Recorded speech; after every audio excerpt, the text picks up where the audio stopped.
रामकृष्ण हरी नर्मदे हर। तर आज आमचा पायी परिक्रमेचा 22वा दिवस आहे। तर आम्ही विजयभाई यांच्या घरून निघालेलो आहोत दिगस गावातून। तर आज विमलेश्वरला जाणार आहोत। बघू आज काय प्रसंग येतात, काय घडतं ते। परिक्रमावासी निघालेले आहेत। आज दुपारचं भोजन हनुमान टेकडी या ठिकाणी होणार आहे आणि आजचा मुक्काम विमलेश्वर इथे होणार आहे। आणि आज पहाटे किंवा उद्या आम्ही नावेमध्ये बसून समुद्र पार करून उत्तर तटावर जाणार आहोत।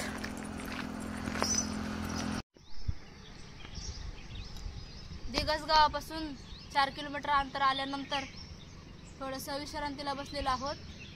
थोडीशी ताप होती, गोळ्या घ्यायच्या होत्या म्हणून पाण्यात बुडून बिस्किट खातोय। या तुम्ही पण खायला। पुण्यातून चालून आल्यानंतर थोडासा घाम आलेला आहे आणि ते झाडाखाली थोडा वेळ विश्रांतीला बसणार आहे। मस्त थंड हवा लागते। 5-10 मिनिटं विश्रांती करणार। दिगस पासून 17 किलोमीटर अंतर पार करून आम्ही हनुमान टेकडी या ठिकाणी आलेलो आहोत। तर चला आश्रमात जायचं आहे आता आणि भोजन प्रसादी घेऊन पुढे निघायचं आहे। ईश्वरला जाताना सीताराम बाग, हनुमान टेकडी हे आश्रम आहे इकडे।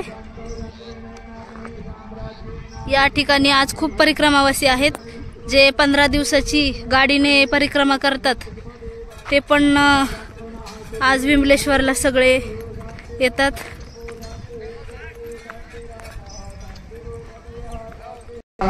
मंदिराच्या भोवतालचा हा परिसर आहे।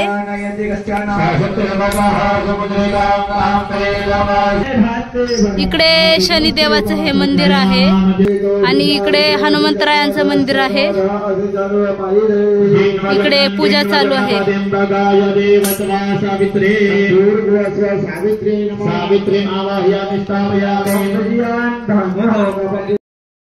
हनुमान टेकडीला भोजन प्रसादी घेतली, थोडा वेळ विश्रांती केली आणि आता पुढे चाललेलो आहोत। इथून पुढे 9 किलोमीटरचा प्रवास असणार आहे। तर चला जाऊयात विमलेश्वरला। दुपारच्या भर उन्हात आम्ही चाललेलो आहोत। 12:30 पावणे 1 झालेले आहेत आणि गरम पण इतकं होतंय कारण समुद्र जवळ अंतरावरती आहे। त्याच्यामुळे एवढं भयान गरम होतंय की अर्धा किलोमीटर चाललं की बसावं वाटतंय। हा हायवे सोडून आम्ही आता रेवा संगम तीर्थधाम विमलेश्वर या ठिकाणी या रोडने 2 किलोमीटर अंतरावरती आता पुढे जाणार आहोत। परिक्रमावासी थंडगार हवेला बसलेले आहेत कारण भयंकर ऊन आहे। पाणी पण नाही रस्त्याने कुठं। 5-5, 6-6 किलोमीटर दुकान पण नाही, घर पण नाही। जवळ असल्यामुळे भयंकर ऊन लागत आहे दुपारचं आणि पाणी कुठे नव्हतं आसपास। जवळ 5-6 किलोमीटर पाणी लागलं नाही। तर इथे एक बोरला पाणी आहे, तिथे आम्ही पाणी घेणार आहोत आणि पिणार आहोत। पाण्याचा उपळा चालू आहे। आता थोडंसं पाणी घेणार आणि पिणार। खूप तहान लागलेली आहे। आमच्या मैया पाणी पित आहेत। तहान लागलेली आहे। मैया किती वेळ झालं पाणी नाही भेटलं? 2 तासापासून पाणीच नाही मिळालेलं। खूप तहान लागलेली आहे, तोंडाला कोरड पडते।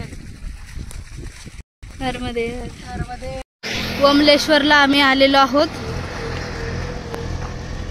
3 वाजलेले आहे।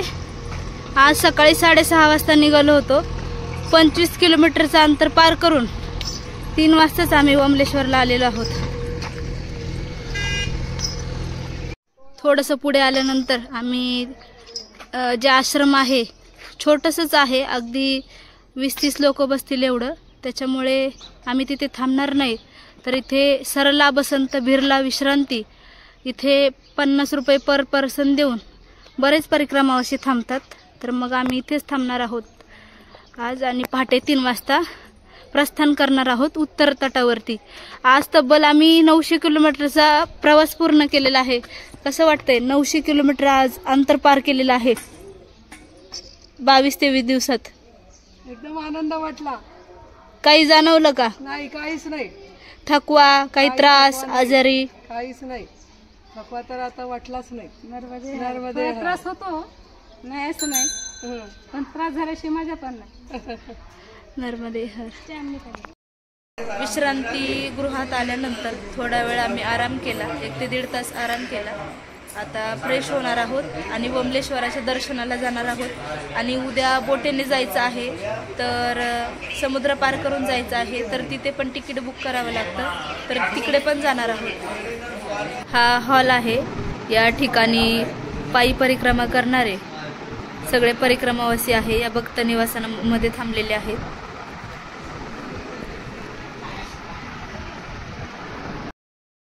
आता फ्रेश झालेलो आहोत आणि आता निघलेलो आहोत मंदिराकडे. चला दर्शन घेऊयात. विश्रांती कक्षाच्या बाहेर आल्यानंतर या ठिकाणी छोटीशी टपरी आहे. इथे चाय घेतलेला आहे आमच्या माताजींनी आणि मावशींनी. मी चहा पित नाही, माताजी आणि मावशी चहा घेतात. विमलेश्वर महादेव मंदिर आहे हे, आणि इथे रत्नेश्वर महादेव मंदिर पण आहे. दोन्ही पण स्वयंभू आहेत.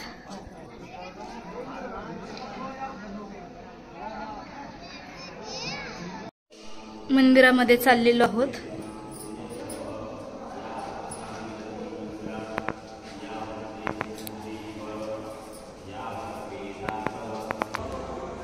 हे रत्नेश्वर महादेव आहेत.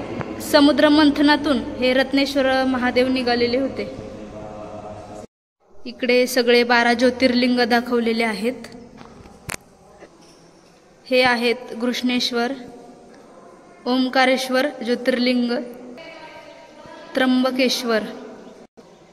या आहेत पार्वती माता, काशी विश्वनाथ ज्योतिर्लिंग, नागेश्वर ज्योतिर्लिंग, रामेश्वर ज्योतिर्लिंग.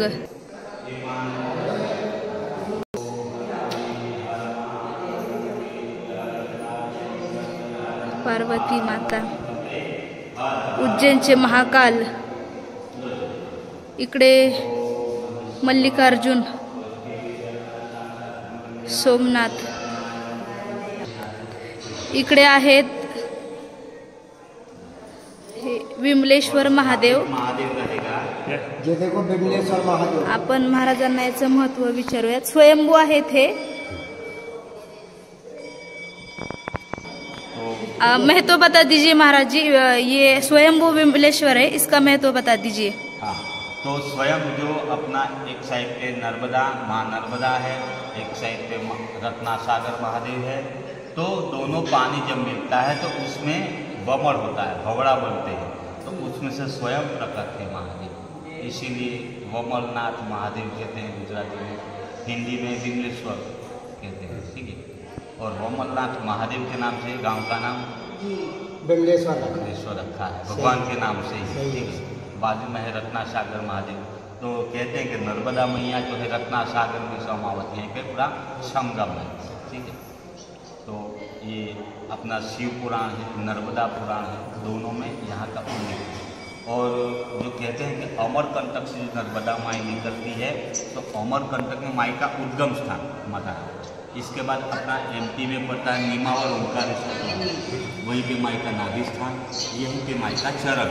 यानी कि अमरकंटक से लेके विमलेश्वर तक का दक्षिण तट और पहला चरण का परिक्रमा भगवान का दर्शन करने से होता है. एक साइड का पूर्ण हो गया.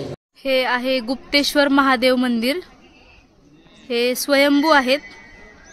म्हणजे या ठिकाणी जेवढे महादेवाचे मंदिर आहेत सगळे स्वयंभू आहेत.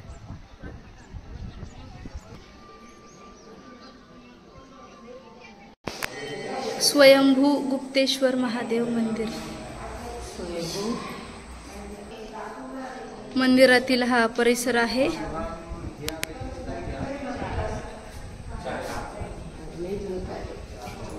बघा, आज दक्षिण तट संपून उद्या उत्तर तटावर जायचं आहे, म्हणून परिक्रमावासियांची गर्दी,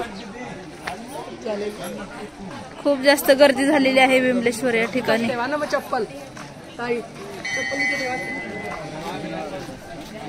आश्रमामध्ये जागा नाही म्हणून परिक्रमावासियांनी बाहेरच आसन लावलेलं आहे. आश्रमाच्या समोरचा हा परिसर आहे. हे छोटंसं आश्रम आहे. इथे फक्त 30 ते 40 लोक राहू शकतात. पण जास्त परिक्रमावासी असतात. कोणी 4 व्हीलरने तर कोणी ट्रॅव्हल्सने परिक्रमा करतं, कोणी पायी परिक्रमा करतं. मग जागा पुरत नाही, त्याच्यासाठी आम्ही तिकडे विश्रांतीगृहामध्ये थांबलेलो आहोत. बाकीचे परिक्रमावासी इकडे थांबलेले आहेत. आश्रमाच्या समोरच हे नर्मदा मैयाचं मंदिर आहे. इथे दर्शनासाठी जाणार आहोत.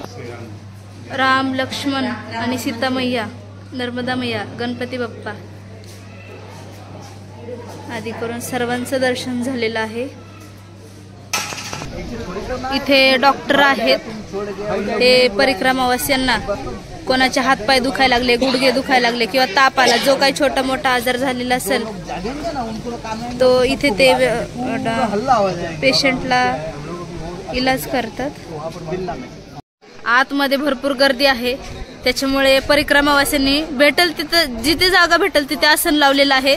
कारण 6 ते 7 तासच, 5 ते 6 तासच इथे काढायचे आहेत. कारण नाव सकाळी 3 वाजता पाटे तिकडे निघावं लागणार आहे. 4 वाजताची नाव आहे. परिक्रमावासी जास्त असल्या कारणाने इथे चार्जिंगची व्यवस्था केलेली आहे. तर परिक्रमावासी चार्जिंग करतायत. इथे कोणी मोबाईल चार्जिंगला लावलाय म्हणून इथे उभे राहिलेले आहेत. इकडे नर्मदा परिक्रमेचा नकाशा लावलेला आहे, उत्तर तट आणि दक्षिण तट. हे बाबा आहेत, सायकलवर परिक्रमा करतात. ज्याला जसं जमेल, कोणी 2 व्हीलरवर करतं, कोणी पायी करतं, कोणी 4 व्हीलर, कोणी ट्रॅव्हल्स, तर कोणी सायकलवर. जसं जसं ज्याला जमेल तसे तसे परिक्रमा करतात. रेवा सागरमध्ये बसल्यानंतर नर्मदा मैयाची ओटी भरण्यासाठी परिक्रमावासी इकडे ओटीचं सामान घेत आहेत.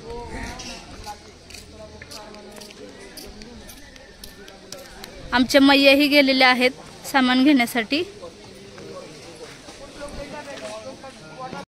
आता दर्शन वगैरे झालेलं आहे आणि ते समोर दुकानात आम्ही पिशव्या घेतलेल्या आहेत प्लॅस्टिकच्या. कारण त्याच्यामध्ये बॅग टाकून त्या पॅक करायच्या. कारण नावेमध्ये बसल्यानंतर समुद्राच्या ज्या लाटा असतात त्या उसळतात, मग पूर्ण पाण्याने ते बॅग भरून जाते, ओली होते. त्याच्यामुळे त्या पिशव्या घेतलेल्या आहेत. तर आता जाणार, पूजा वगैरे करणार, थोडं खाल्लं तर खाणार, नाही तर मग झोपणार.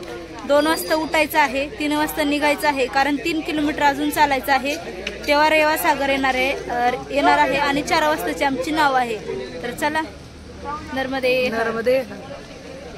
सगळ्यांची आता आरती झालेली आहे